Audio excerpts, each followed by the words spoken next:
Hi guys, my name is Dr. Rocker and today I will show you how to render a comic book drawing. Let's go!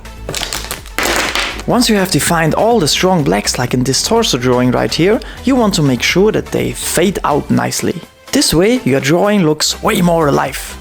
To do that properly, you can use a brush pen like this Tombow right here, but also a Micron pen is a great instrument to accomplish a great shading. You can use these movements from thin to thick or from thick to thin, whatever gives you more control.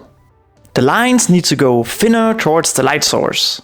To shade out of a black area, you might need to do cross-hatching lines. That means you create a grid like that. This way you produce a nice shading. The space between the lines should be even, but is allowed to increase towards the light source, which is coming from above.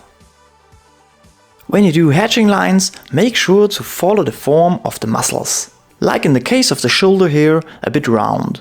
If a form is very jagged, like here on the hips, just use dot-like shadings to produce a little fade out. And if you want to add some extra fine shadings, use a 003 fine liner or something similar to continue these lines after a small break and also add some extra shadings with these really fine lines. And just like that, you know how to render your comic book drawing. For more videos like this, Dr. Rocker Art on YouTube and Instagram. See you on Vienna Comic Con. Bye!